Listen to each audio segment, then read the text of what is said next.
Hi, my name is McKenna Ford, and I'll be speaking for the behalf of Group 2. We'll be discussing discussion board 7 over Ben Jonson's On My First Son poem. I'd like to apologize for the commotion in the background. My family's a little bit chatty, especially on Sundays, and I also have a cold, so if I sneeze or cough, don't worry, I can't get you sick to the computer screen. The first question is concerning the dramatic situation. This one was fairly easy because it's such a short poem, and I thought it was easily interpreted. The speaker is saying goodbye to his 7-year-old son who has recently died, and he blames himself for the death because of the circumstances, and he'll spend the rest of his life trying to get over it. The second question is, describe what problem is raised in the first 2 lines and how the problem is resolved in the last 4 lines.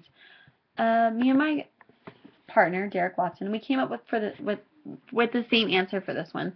The first 2 lines, the speaker, his son dies, and so that's the problem that has been set in stone. Throughout the rest of the poem, the speaker is talking about his son being a work of art.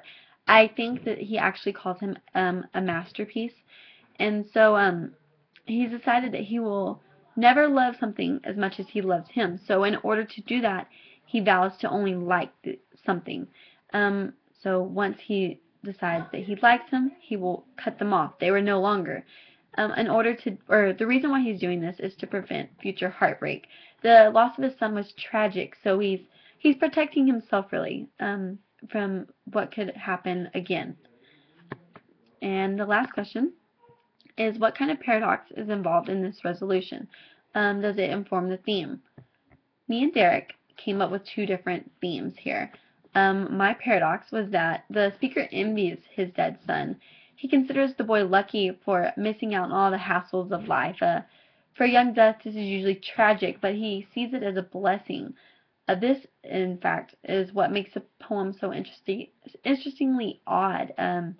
Usually a parent would be very upset and emotional about such a young death, but he sees this in a good way. He thinks that it's okay because he escapes all the things that might go wrong in life, all of the problems that occur with old age.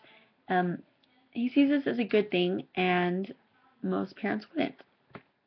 Derek thought that the poem is in the fact that he vows not to like anything that he loves, which is weird because in order to love something, you have to like it.